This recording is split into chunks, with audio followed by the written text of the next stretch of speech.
통해서 이 거듭남의 문제를 한번 살펴보겠습니다. 주님은 진실로 진실로 내게 이르노니 사람이 거듭나지 아니하면 하나님 나라를 볼 수 없다라고, 사람이 하나님 나라를 갈 수 있기 위해서는 누구도 예외 없이 거듭나야 된다라고 말씀하셨습니다.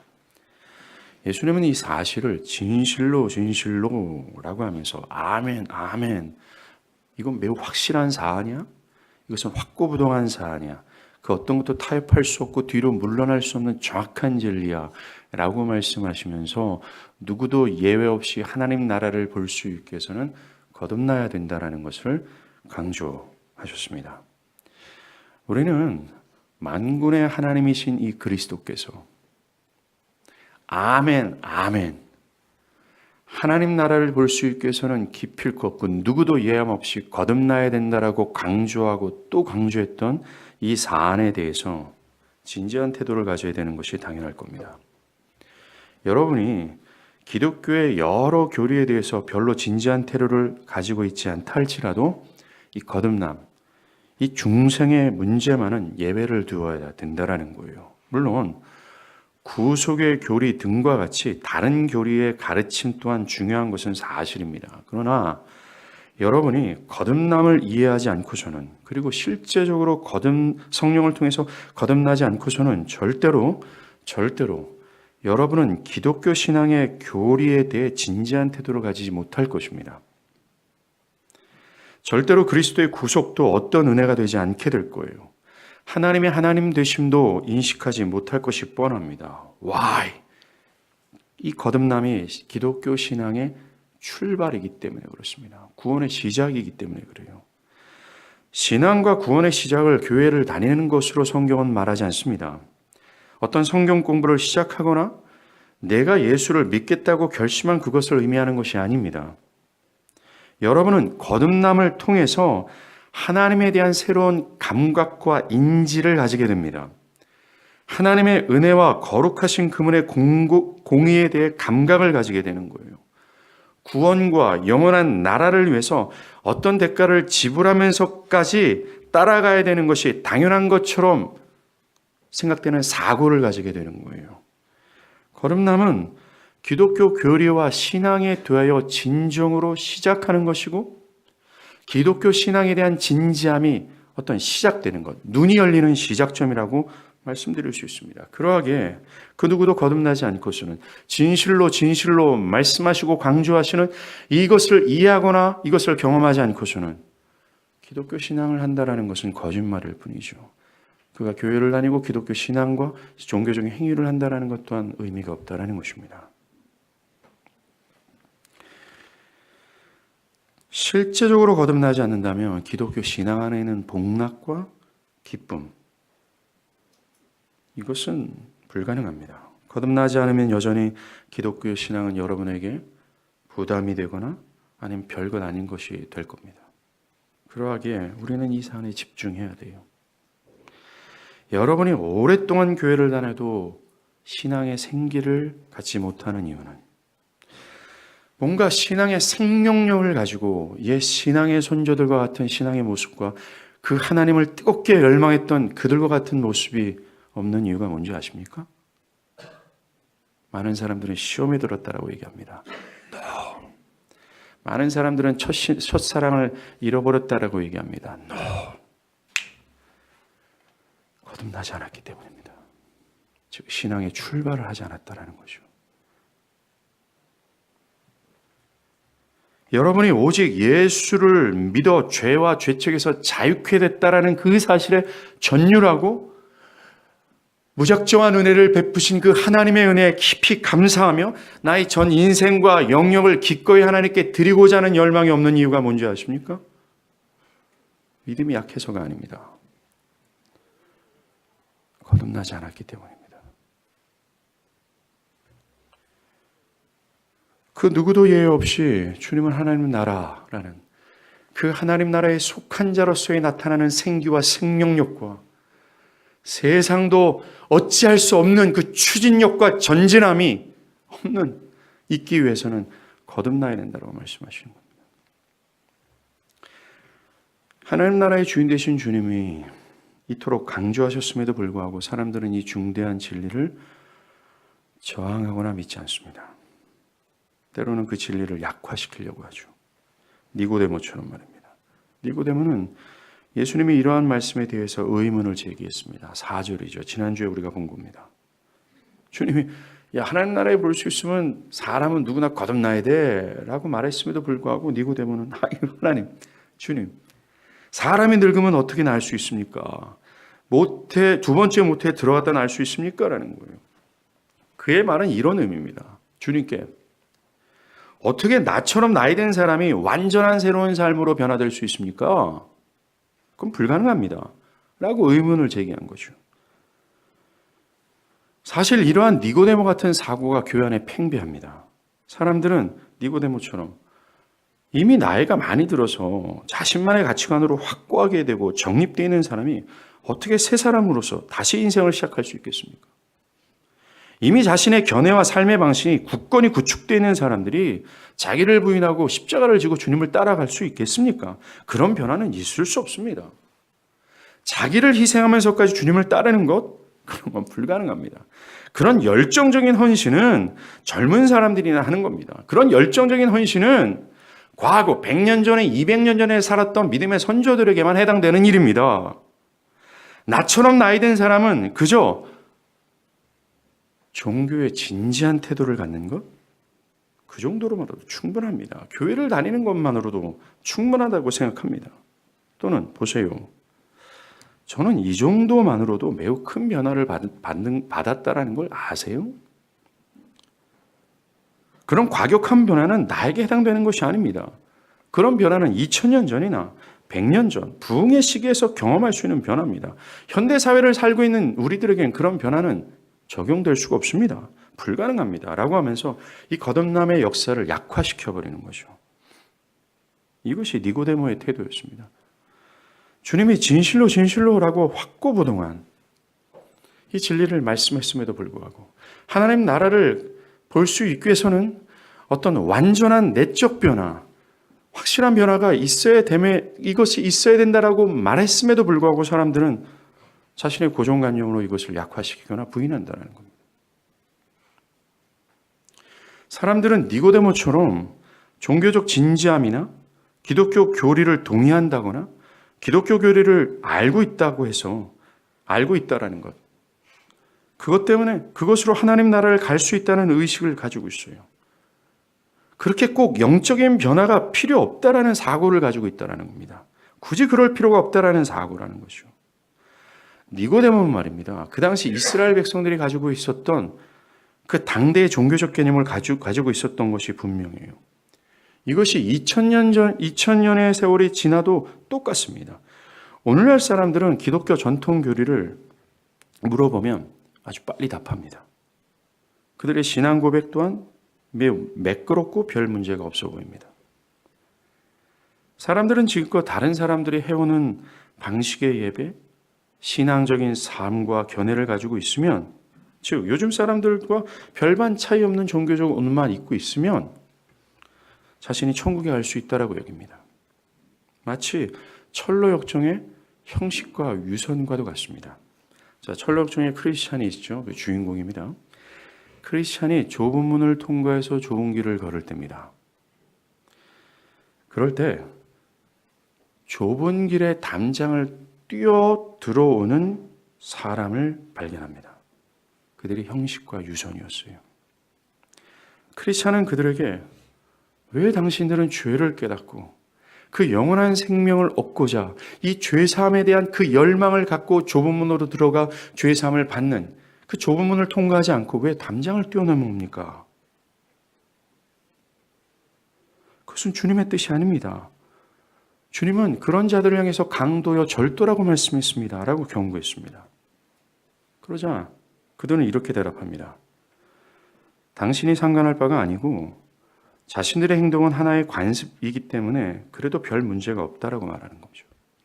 즉 크리스찬처럼 죄를 자각하여 그 죄의 짓눌림 때문에 어찌해야 내가 생명을 얻을 수 있을까라는 큰 괴로움도 없었고 또는 복음이 말하는 그 그리스도 앞에서 죄 사함을 얻는다는 그 소식을 듣고 자신의 모든 삶의 사안들을 다 내려놓으며 그 생명, 그 영원한 생명을 얻고자 갈구했던 갈망도 없어요. 그리고 십자가 앞에서 죄의 짐이 툭 떨궈지는 그 은혜의 죄 사함의 경험도 없다라는 겁니다. 그래도 별 상관이 없다라는 겁니다. 이거는 오래된 관습입니다. 원한다면 중간의 담을 넘는 행동이 수천 년도 더 오래된 관습임을 증명해 보이겠다고 소리칩니다. 그러면서 아니 이 길로 들어섰으면 됐지. 어디로 들어왔느냐? 뭐 그리기 중요한단 말이오. 어디로 어떻게 들어왔든 들어온 게 중요하지. 보아하니 당신은 길 입구에서 좁은 문으로 걸어 들어온 것 같은데 우리가 담 넘어 들어오긴 했어도 지금은 이렇게 당신과 똑같은 길을 걷고 있지 않냐. 뭐 그렇다고 해서 당신이 우리보다 나은 게 뭐가 있어? 라고 대답하는 겁니다. 예, 맞아요. 아까도 말한 것처럼 이들은 정말로 좁은 문을 통해서 들어오지 않았습니다. 죄 사함을 주는 그 은혜, 그것에 뒤따르는 변화, 내적이면서도 영적이고 완전한 변화가 없었다라는 거예요. 그런데도 이들은 크리스찬처럼 자신들도 좁은 길을 걷고 있다는 것 때문에 아무런 문제의식을 느끼지 못하고 있어요. 즉 크리스찬처럼 교회를 다니고 종교 행위를 하고 종교적인 지식과 관심을 가지고 있는 등등 거듭난 자들처럼 그들과 별반 차이가 없는 자신들에 대해서 문제의식을 못 느끼는 겁니다. 주님께서 강도요 절도라고 매서운 경고를 했음에도 불구하고 끔찍도 안 하는 거예요. 그들은 정말로 그 당대의 종교적인 견해, 그 정신에 완전히 쩔어 있는 것이 분명합니다. 도리어 남들도 다 나처럼 신앙하지 않습니까? 남들도 다 나처럼 그냥 주일날 교회 가고 남들도 다 나처럼 교회 벗어나면 이중적인 생활을 하고 심지어 그 이중적인 생활하는 것이 다 뻔하다, 다 그렇다라는 식으로 사람들은 말하는 것이고 남들도 나와 같은 상태에 있으면서도 구원을 확신하는데 뭐가 문제냐? 이러한 의식들은 수천 년 동안 내려온 관습이라고 주장합니다. 예스! 수천 년 동안 교회 안에 이러한 사고와 견해는 주구장창 이어졌어요.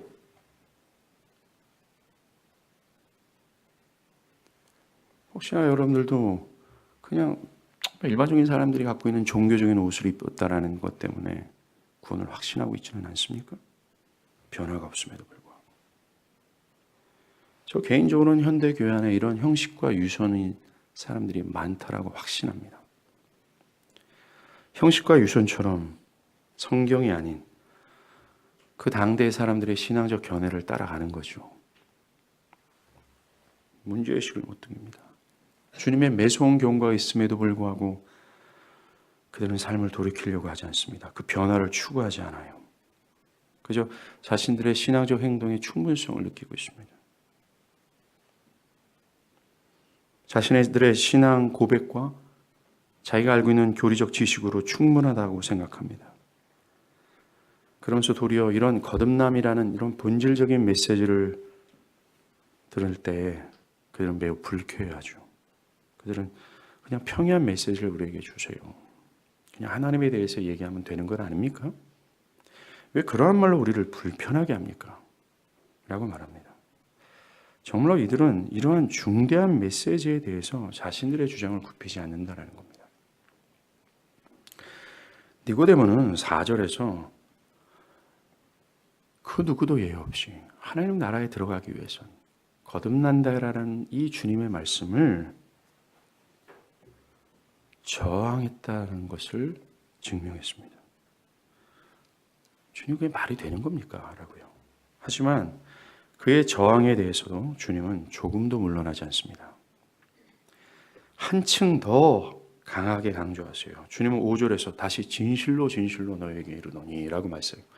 자, 처음에 3절에서 진실로 진실로 너에게 이르노니 사람이 하나님 나라를 볼 수 있게 해서는 거듭나야 돼 라고 말했어요. 그러자 니고데모는 그 당대의 모든 신앙적 견해와 자신의 신앙적 견해와 지난주에 우리가 살펴봤던 자신의 신앙적 위치와 덕망과 인격과 종교적인 모든 열심을 들이대면서 그게 말이 됩니까? 꼭 그럴 필요 없습니다 라고 하면서 주님이 강조했던 진리를 저항했죠. 그걸 약화시키고자 했습니다.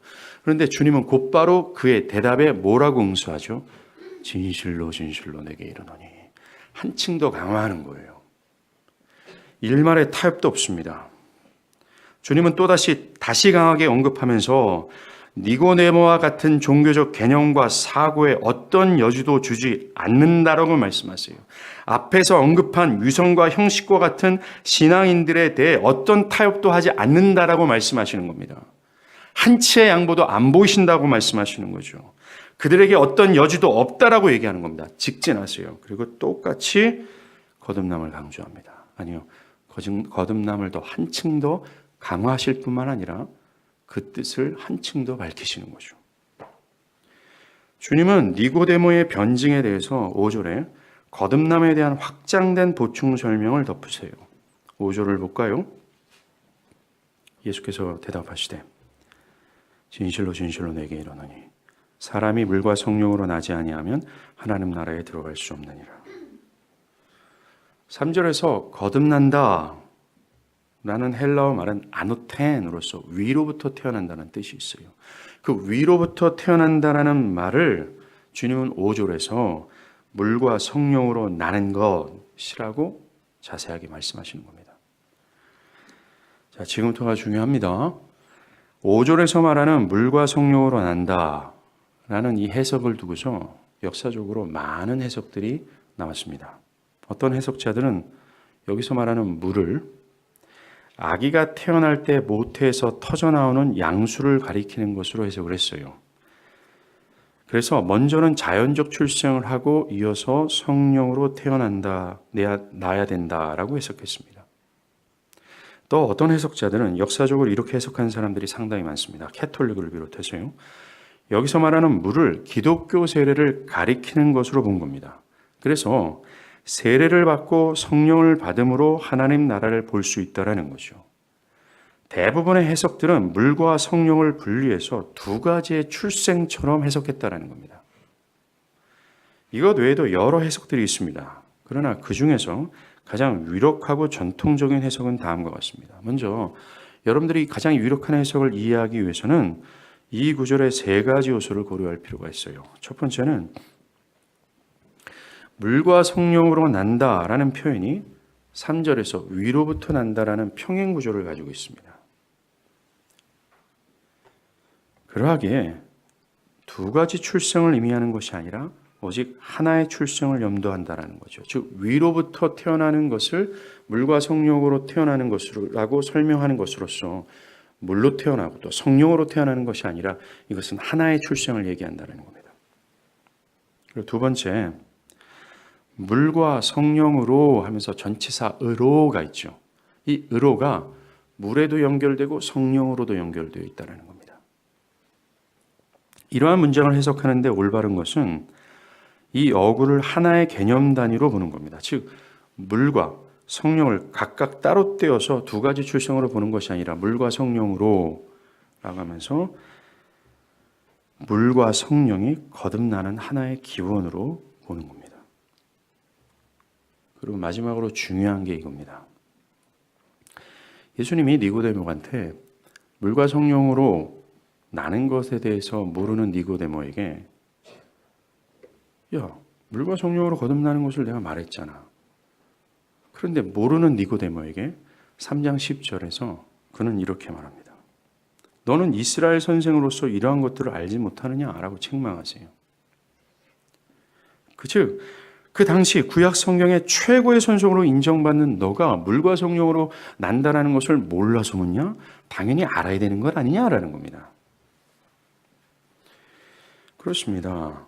물과 성령으로 난다라는 것은 이미 구약 성경을 아는 사람이라면 충분히 알 수 있는 사안이라는 사실을 예수님 말한 거예요. 그러하기에 물과 성령으로 난다라는 의미를 우리가 알기 위해서는 어디로 가야 됩니까? 구약 성경으로 돌아가야 되는 거예요. 먼저 물과 성령에 대한 구약의 배경을 살펴볼게요. 구약에서 성령, 이 영은 계속해서 하나님의 생명의 원리로 소개합니다. 대표적인 예로 창세기 2장 7절에 하나님께서 흙으로 사람을 지으셨어요. 아직까지 이 흙은 존재하는, 즉 생명이 없는 그런 존재였습니다. 그런데 창세기 2장 7절에서 하나님이 생기를 그 코에 불어넣으시자 그가 생명, 즉 생명 있는 존재로 바뀌어지는 모습을 봅니다. 여기에서 생기가 영, 성령이었어요. 이처럼 성령 영은 생명을 만드는 창조의 능력과도 같은 배경으로 이해가 됐다라는 겁니다.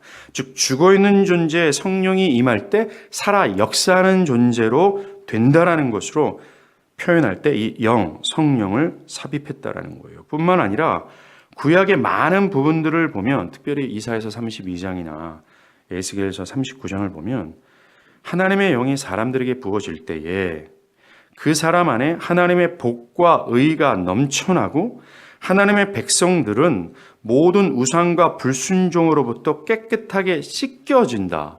즉 내적인 새로움이 있게 될 때를 말할 때 이 성령을 거론했다는 겁니다. 이처럼 구약에서 성령은 생명의 주임, 새롭게 씻겨짐, 복과 은혜의 충만함, 이러한 주제로 소개를 했다는 겁니다. 특별히 우리가 아까 물 했잖아요. 이 물도 똑같은 의미로 비유적으로 설명이 됐어요. 특별히 물은 성령과 영, 이 두 가지는 결합되어 이해되는 경우가 많았다는 겁니다. 가장 대표적인 가르침이라면 에스겔 36장이라 말할 수 있습니다. 찾아볼게요. 에스겔 36장입니다. 다 찾아봅니다.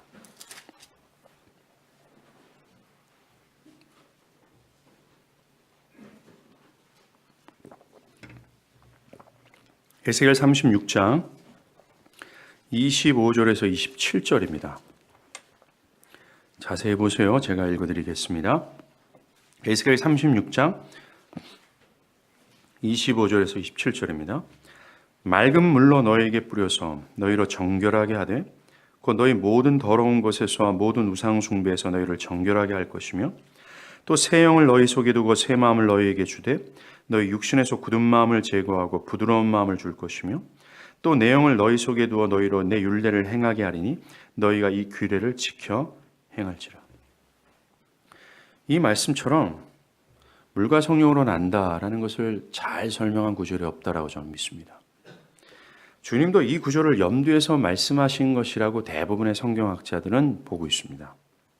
주님이 물과 성령으로 하신 것이 여기에서 나오는 물과 영을 뜻한다라는 거죠. 우리는 이 구절을 가지고도 충분히 거듭남을 이해할 수 있어요. 먼저 이 구절을 바탕으로 거듭남을 우리가 이해한다면 거듭남은 첫 번째, 마음이 씻김을 당하는 것을 뜻합니다. 25절에서 맑은 물로 너에게 뿌려서 너희로 정결하게 하되 너희 모든 더러운 것에서와 모든 우상에서 너희를 정결하게 할 것이라 하지 않습니까? 이것은 단순히 법적 죄사함만을 의미하는 것이 아닙니다. 즉 우리가 칭의교리를 이해하면서 우리가 우리의 죄값을 다 지불하지 않았음에도 불구하고 그리스도의 공로를 의지할 때 그리스도께서 나를 대신해서 나의 모든 죄값을 지불하신 그것을 내가 마치 지불한 것처럼 역임을 받는 거죠. 우리가 실제적으로 죄값을 지불하지 않았음에도 불구하고 예수의 공로로 인해서 법적으로 선언을 받는 겁니다. 여전히 나는 죄인인데. 그런데 이것은 그것을 의미하는 게 아니에요. 죄인들이 죄를 향하고자 하는 이 타락한 방향성이 있습니다. 그들의 타락한 어떤 갈망이 있어요. 그들의 내면 가장 깊숙이 은닉되어 있는 그들의 타락한 삶의 원칙과 원리가 있습니다. 그런데 이것을 새롭게 한다는 거예요. 이게 거듭남입니다. 전적으로 타락한 인간에 대해서 바울이 에베소 2장에 뭐라 그래요? 그들은 허물과 죄로 죽은 방향으로만 살아간다고 말합니다. 하나님께서 창조한 인간은 본래 하나님의 말씀에 복종함으로 어떠한 말씀으로도 하나님을 영화롭게 해야 될 존재예요. 그런데 타락한 인간들은 하나님을 영화롭게 하기보다는 철저히 자신이 하나님 되어서 내가 원하는 대로 내 육체의 욕심에 따라 살면서 나를 영화롭게 하고자만 한다라는 거예요. 나의 유익과 영광만을 추구하고 나에게 속한 것들, 자녀, 물질, 건강, 사업, 학위 등등이 더 강화되기만을 바라는 철저한 자기중심성에 사로잡혀 있다는 거예요. 이들의 삶의 원칙과 원리는 모두가 다 내가 하나님이라는 사실에 근거합니다. 그들에게 하나님의 영광이니 그분만을 영화롭게 해야 된다는 의로움은 찾아볼 수 없어요. 모두가 다 자기 자신입니다. 죄인들이 죄를 향하고자 하는 타락한 방향성, 그들의 모든 갈망, 그들의 삶의 원칙과 원리는 다 이것을 근거해요. 다 나라는 철저한 자기중심성이라는 겁니다. 나를 영화롭게 하는 것에 있다라는 거예요. 무엇을 선택하고 무엇을 결정하는 자신의 모든 원칙이 다 여기에 사로잡혀 있어요. 그래서 하나님의 영광이니 하나님을 영화롭게 하는 다 집어치고 다 내가 원하는 대로 나를 영화롭게 하는 것을 선택하고 결정하는 겁니다. 나 육체의 쾌락을 위해, 나의 성공과 나의 미래의 안녕을 위해 내 자식, 내 사업, 내 물질, 내 성공에만 매여 있는 거예요. 그것을 위해서라면 하나님도 버릴 정도의 충분한 의사를 가지고 있습니다. 심지어 그들은 하나님마저도 이용해서 요 목적을 성취하려고 그래요. 뭐요? 내 유익과 영광입니다. 하나님을 예배하고자 나온 이 예배 시간에도 하나님을 예배하고 하나님만을 높이고 하나님 중심적 예배를 드려야 되는 바로 이 시간에도 우리는 다 내 유익 챙겨가고자 하는 거잖아요. 내 하나님, 내 삶에 이러한 난제가 있어요. 이 난제 때문에 내가 답답한데 요 문제 해결받고자 예배 오는 겁니다. 내 시들시들해진 내 마음, 세상에서 억눌리고 짓눌려서 마음 아파하고 찢긴 내 심령 위로받고자 온다는 겁니다. 하나님을 영화롭게 하는 것이 아니라 내 유익 챙겨보고자 하나님마저도 이용하면서 나오는 게 바로 타락한 인간이라고 얘기하고 있어요. 이러한 허물과 죄로 죽은 마음을 새롭게 하는 은혜가 뭔지 아십니까? 거듭남이에요. 죄와 허물로 죽은 이 자기중심성의 내면을 씻어내는 겁니다. 내가 하나님이라는 이 타락한 사고를 박살내시는 거죠. 하나님의 은혜와 영광이라는 철퇴가, 이 철퇴가 내 내면을 가격하여서 죄와 허물로 죽었던 이 방향성, 그것에 대한 갈망, 그 원칙과 원리를 산산히 부수시는 겁니다. 그 전에 마음을 씻어내는 겁니다. 누가요? 우리는 이것이 중요합니다. 누가 이 마음을 씻어낼까요? 누가 예전에 죄악된 마음과 방향과 원리와 원칙을 씻어냅니까? 우리가 읽은 이 에스겔 3장 36장 25절에는 없지만 바로 앞절에 있어요. 24절에 있습니다. 내가 너희를, 누굽니까? 여호와 하나님이세요. 없는 것을 있는 것으로 부르시는 하나님, 말씀 한마디로 온 천지를 창조하신 하나님이에요. 그 하나님이 물과 성령으로 타락한 마음의 삶과 원칙과 원리를 새롭게 하신다는 겁니다. 그래서 확실한 거예요. 어떤 사람들은 거듭난 그리스도인이라 할지라도 그럴 수 없어요. 여전히 자기중심적으로 살아가는 것은 마땅한 겁니다. 그런 자연스러운 인간의 본성 아닙니까? 그렇게 말하는 사람들의 입을 다물게 하는 것이 이 주어가 중요합니다. 만군의 하나님께서 그것을 씻어내신다고 말씀하시는 겁니다. 저는 저희 주관적 견해를 얘기하는 게 아닙니다. 성경을 말하고 있습니다. 그 전에 가지고 있었던 자기중심성을 하나님께서 씻어버리는 거예요. 더 이상 맥을 못 추도록 하는 겁니다.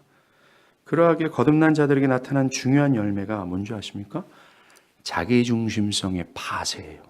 내 유익과 영광과 내 영역 안에 있는 모든 것들을 강화하는 것을 내려놓는 겁니다. 설렌더하는 거죠. 나를 위하고 나의 영역에만 집착하고 나의 미래의 영광만을 추구하는 이 이기적인 마음이 파쇄를 당하고 그 반대가 되는 거예요. 이게 거듭남입니다. 거듭남은 먼저 만군의 하나님의 개입이 있어요. 이 변화의 근본에는 하나님이 있다는 걸 기억하십시오. 두 번째, 물과 성령으로 거듭난다는 것은 부드러운 새 마음을 받는 것입니다. 여러분들, 마음이 뭔지 아십니까? 마음은 나를 움직이는 원리와 원칙이 있어요. 나를 움직이는 컨트롤 타워가 마음입니다. 근데 그게 새롭게 되는 거예요. 에스겔 36장 우리가 읽은 26절을 한번 보세요. 성령이 너희 육신에서 굳은 마음을 제거하고 부드러운 마음을 줄 것이며 라고 하지 않습니까? 먼저 육신에서 굳은 마음을 제거합니다. 이 무엇에 대해서 굳은 마음일까요? 바로 하나님의 명령과 말씀에 대해서 굳은 마음을 뜻하는 겁니다. 거듭나기 전에는 하나님의 명령과 말씀에 대해서 반응할 수가 없어요. 그것에 순종할 수 있는 원칙과 원리를 가진 마음이 아니기 때문에 그렇습니다. 왜냐하면 그 마음이 돌처럼 죽어 있어요. 굳어 있다라는 겁니다. 여기 굳어 있다라는 이 히브리 원어를 보면 돌이라고 표현하거든요. 그 마음이 돌 같다라는 겁니다. 저는 이 돌 같다라는 것이 한 가지에 대해서 돌 같다라는 겁니다. 나의 자녀에 대해서 돌같지 않을 수 있습니다. 내 사랑하는 아내와 남편에 대해서 돌같지 않을 수 있습니다. 내가 사랑하는 이웃에 대해서 돌같지 않을 수도 있습니다. 에스겔서 36장 26절에 말하는 이 굳은 마음은 오직 하나님의 명령과 말씀에 대해서 굳어 있는 거예요. 죽어있는 돌이 그 어떤 것에 대해서 아무런 반응을 못하는 것처럼 거듭나지 않는 사람들도 하나님의 말씀에 주구장창 반응하지 못합니다. 들리지도 않아요. 그 하나님의 말씀이 자신의 인생과 영혼에 중요한 것처럼 느끼지 않습니다. 그는 여전히 그에게 중요한 것은 세상과 자신의 프로젝트와 자신이 설정한 길이 더 중요하게만 느껴집니다. 주께서 생명의 길을 보이신다 해도 미친 소리처럼 들릴 뿐이에요. 그저 우물쭈물할 뿐입니다. 갈팡질팡할 뿐이에요. 끝내는 갈등만 하다가 죽음의 길을 택하여 자신의 인생을 위한 길을 걷습니다. 거듭나기 전에는 하나님의 말씀이 그에게는 별 의미가 없어요. 그것을 따라야 한다라는 기쁨도 없고 열망도 없습니다. 그 말씀에 올바르게 반응하지 못하는 겁니다. 아무리 그가 교회에 있다 할지라도 신앙은 의무고 그저 형식일 뿐입니다. 때로는 뭔가 열렬한 것 같기도 하고 이내 식어버리고 때로는 뭔가 결단과 신념을 가지고 따라가 보려고 하는 의지가 있지만 이내 그것은 사라져버립니다. 마치 죽은 우물과도 같아요. 죽은 우물이 홍수가 나고 비바람이 치면 어느 정도의 물이 담겨져 있어서 야, 우물이 살아있다라고 느낄지는 모르지만 곧 해가 뜨고 며칠이 지나면 그 죽은 우물이 자신의 본성을 드러내는 것처럼 똑같다라는 겁니다. 이들은 그저 살면서 쌓여진 자신의 견해들이 있어요. 그게 교회 안에서 생긴 견해일 수도 있습니다. 왜냐하면 오늘날 교회 안에 있는 사람들의 견해가 비성경적인 견해일 가능성이 매우 높기 때문에 그렇습니다. 그리고 세상의 정신에 의해서 살아갈 뿐이에요. 세상 사람들이 생각하고 추구하고 바라는 그런 정신과 견해에 따라 살아갈 뿐입니다.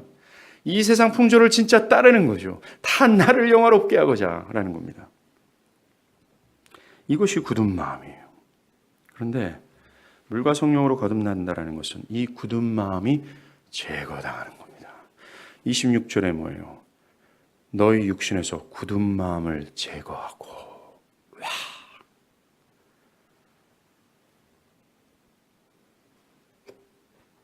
교만하기 짝이 없는 그의 정신과 견해가 제거당하는 겁니다. 누가 말입니까?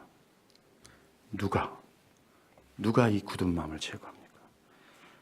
바로 만군의 하나님이세요. 내가 내게라고요.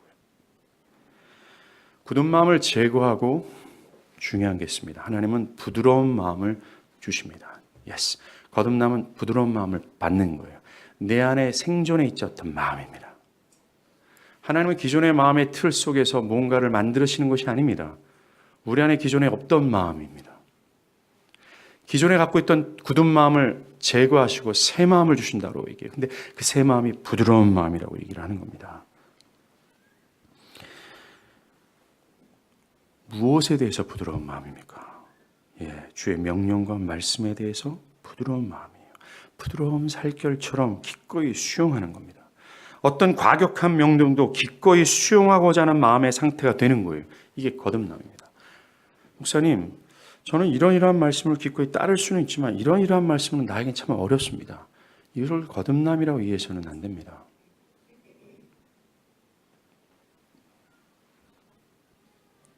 주의 명령이라면 물의 유혹과 불의 위협이 자기를 삼킨다 할지라도 기뻐함으로 따라가고자 하는 겸비한 마음을 하나님 주시는 거예요. 우린 그것을 받는 겁니다.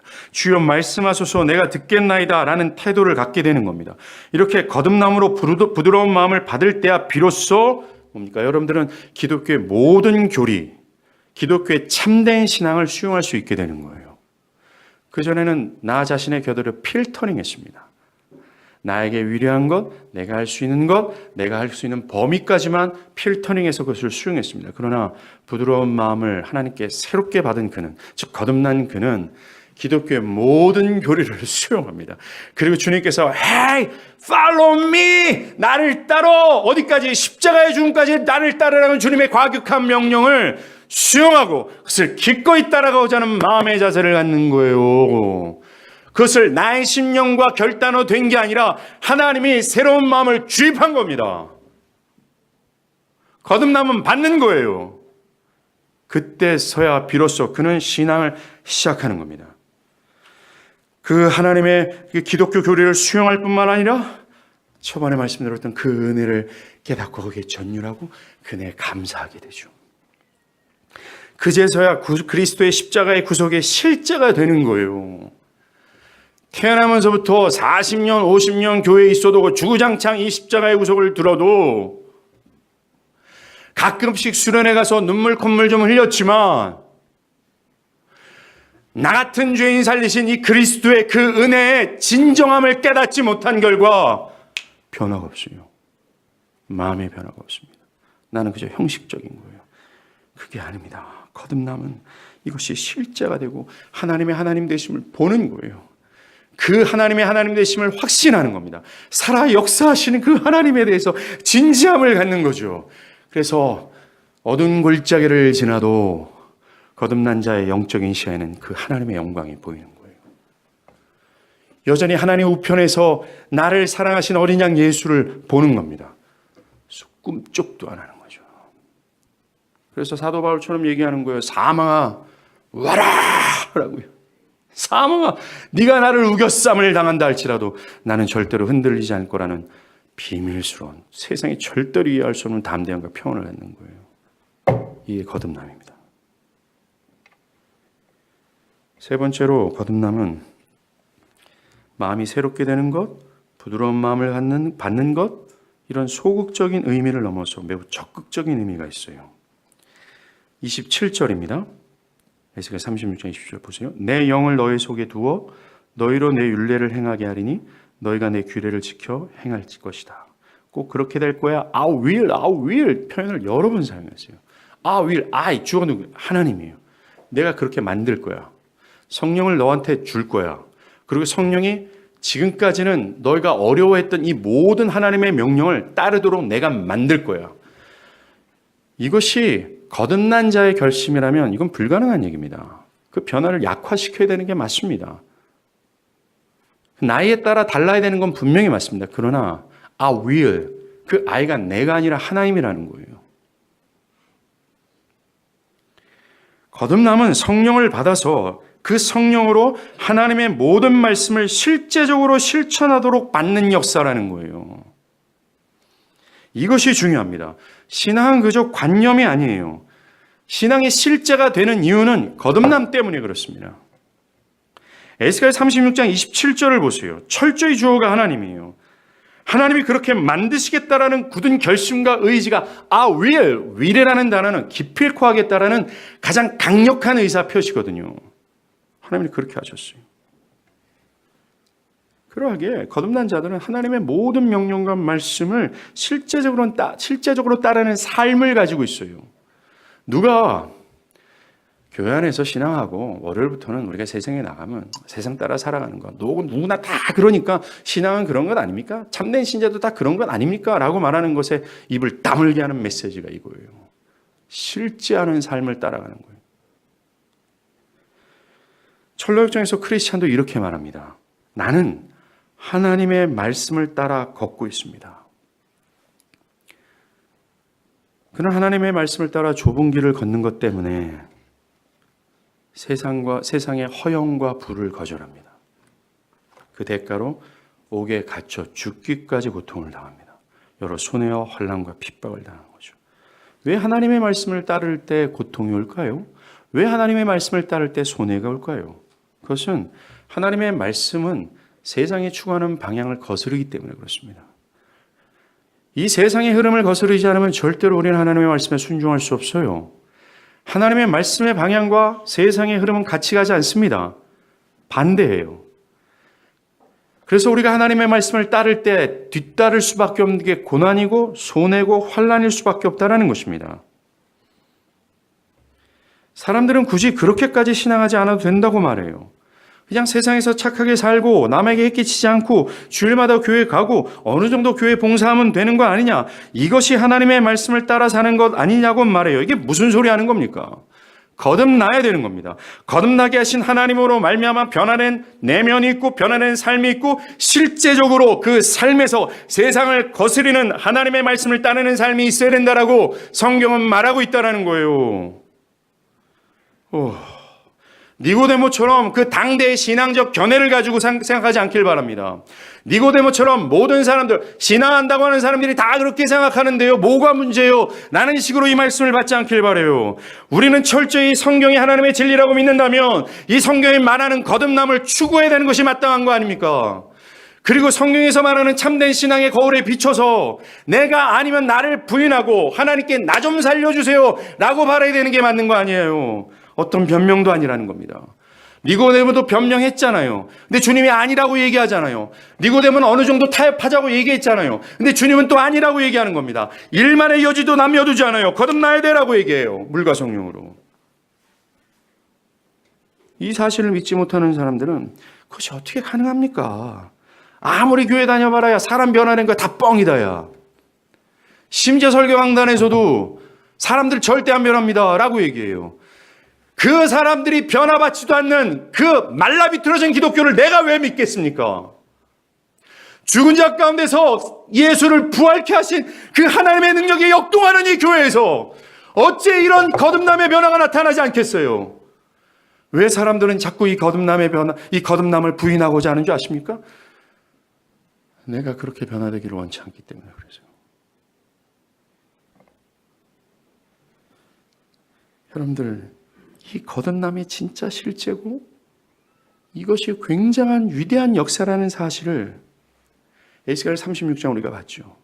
37장에 나오는 에스겔이 봤던 이 환상을 통해서도 확실히 알 수 있습니다. 36장에 물과 성령으로 거듭남을 얘기했어요. 그리고 곧바로 37장에 마른 뼈가 하나님의 군대가 되는 에스겔 환상이 붙어 있습니다. 이것이 붙어 있다는 것은 관련이 있다는 거예요. 뭡니까?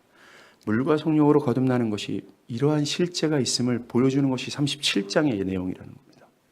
자, 볼게요.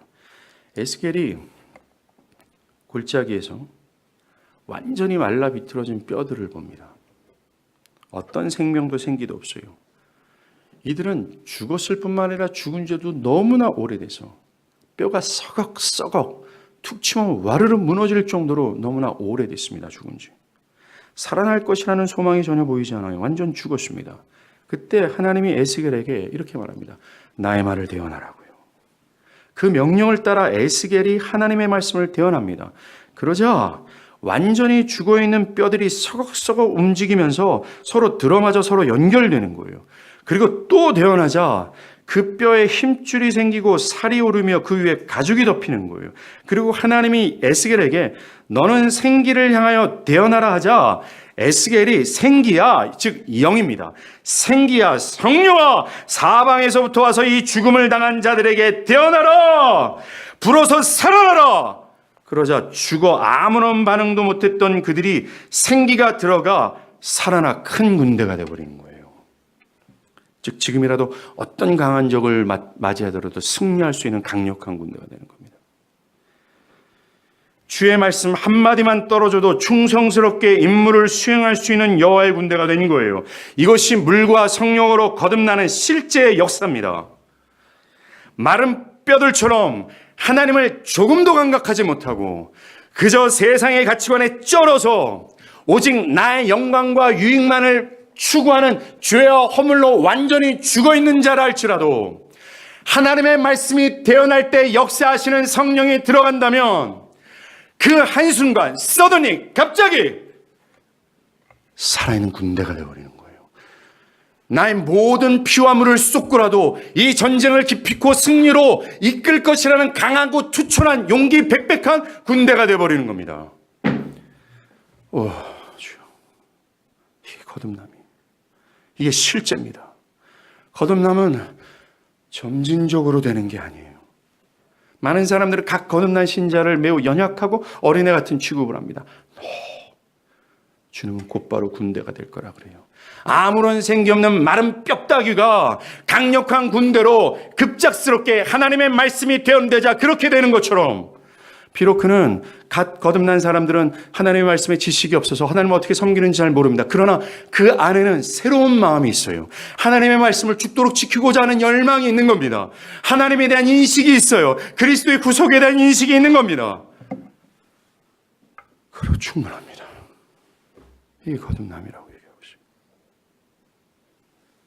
마른 뼈다귀가 군대가 되는 거예요.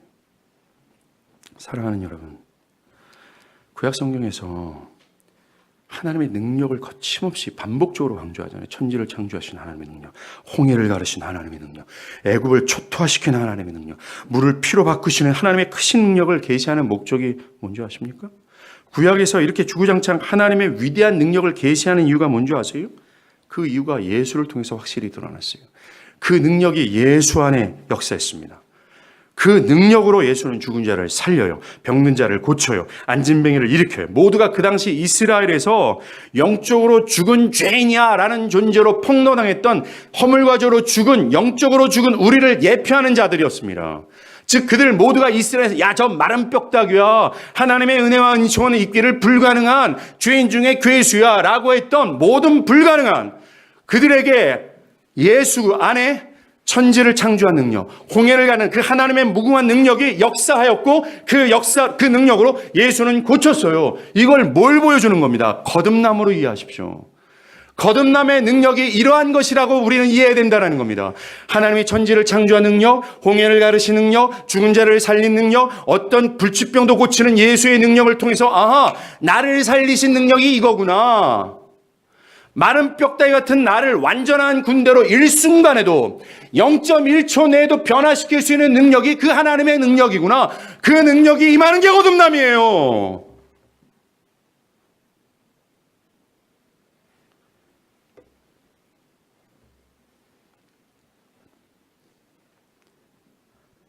우리는 거듭남의 능력을 불신해서는 안 됩니다. 니고데모처럼 나이 든 사람은 안 됩니다. 젊은 사람들이 할 것이죠. 저렇게 강팍한 인간들은 안 됩니다. 저렇게 하나님을 정말 미워하고 철저하게 기독교를 욕하는 저 인간들은 안 됩니다. 저렇게 세상의 견해와 습관과 죄 가운데 쾌락 가운데 저 인간들은 안 됩니다. 안 그래요? 그들이나 우리나 똑같이 마른 뼈다귀였어요. 어떠한 인간도 조금 더 우월한 인간이 없이 다 마른 뼈다귀와 같았습니다. 근데 내가 거듭났잖아요. 여러분들이 거듭나지 않았기에, 그 거듭남의 능력이 무엇인지 모르기에 그 거듭남의 능력을 불신하는 것이나 마찬가지라고 저는 생각합니다. 여러분 자신이나 여러분 주변에 있는 분들이 마른 뼈다귀처럼 완전히 죽어서 하나님을 인식하지 못하는 사람들이 있습니까? 소망을 가지세요. 하나님의 말씀이 대언되면 됩니다. 그 대언되는 그 역사 속에서 성령은 그에게 들어가 생명을 일으킬 거예요. 그들을 강한 군대로 만들게 될 겁니다. 저는 여러분에게 가장 필요한 것이 거듭남이라는 사실을 확신하며 말씀드립니다. 여러분이 현재 당면한 난처한 문제보다 더 중요해요. 내일 먹고 마실 것이 없는 가난함보다 더 중요한 거예요. 그리고 여러분이 여러분의 자녀와 부모와 형제를 사랑한다면 그들에게 가장 필요한 것이 바로 이 영적 변화, 새롭게 태어나는 것임을 깨닫길 바라요. 거듭남의 역사를 경험해서 이 변화를 받지 못한 부모라면, 즉 거듭나지 못한 부모라면 그들은 결코 자기 자녀들의 거듭남을 위해서 갈망하지 않을 겁니다. 왜냐하면 그에게는 거듭남이 주는 은혜, 영원한 것이 소중하고 그것을 위해서라면 믿음의 선한 싸움을 싸우는 것이 중요하다고 느끼지 못했기 때문에 그래요. 그래서 자녀가 그러한 삶을 사는 것에 대해서 관심이 없을 것이 뻔하기 때문에 그렇습니다. 만약 여러분이 여러분의 자녀의 시험이나 결혼이나 직장이나 사업을 위해 열렬히 기도한다 해도, 그것이 정말 기도한 대로 이루어진다 해도, 그래서 그들이 사회에서 니고데모처럼 정말 살아간다 해도 여러분의 자녀는요, 불행한 삶을 살아거나 마찬가지임을 깨닫길 바라요. 거듭나지 않았기 때문에 그렇습니다.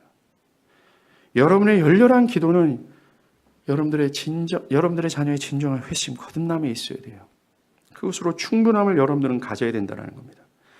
내 자녀가 하나님을 인식해서 하나님께 붙들린 그 하나님의 사람이 된다면, 그처럼 복락이 어디 있겠습니까? 저는 그런 자녀를 둔 부모님들이 제일 부럽습니다. 정말 그거 은혜 아니겠습니까? 주를 위해서 죽고자 그 내면에 성령의 불로 활활 타오르는 그 자녀가 있다면 죽어도 좋을 정도로 큰 감사를 드릴 것 같아요. 여러분이 만나고 있는 사람들도, 교회를 새롭게 방문하는 모든 사람들을 향해서도 우리가 간절하게 바라야 될 것이 거듭남이라는 겁니다. 그리고 우리는 기대해야 돼요. 왠지 아세요? 거듭나지 않으면 하나님 나라를 볼 수 없기 때문에 그렇습니다. 여러분 자신이 성경에서 말하는 거듭남이 있는지를 성찰해 봐. 정말 내가 이 위대한 역사 속에서 변화를 받았는가? 만약 없다면 하나님의 도우심을 간구하십시오. 하나님이 하시기 때문에 그래요. 윌 내가 내게 라고 말씀하셨기 때문에 절대로 포기하지 마십시오. 마른 뼈다귀를 하나님의 군대로 만드시는 하나님이십니다. 굳은 마음을 제거하시고 부드러운 마음을 새롭게 주시는 하나님이세요. 이 구약에서 그 하나님을 믿고 의지하라고 말하고 있지 않습니까? 그 하나님을 믿고 의지함으로 말미암아 거듭남으로 하나님 나라를 볼 수 있는 여러분들에게 간절히 바랍니다. 기도하겠습니다.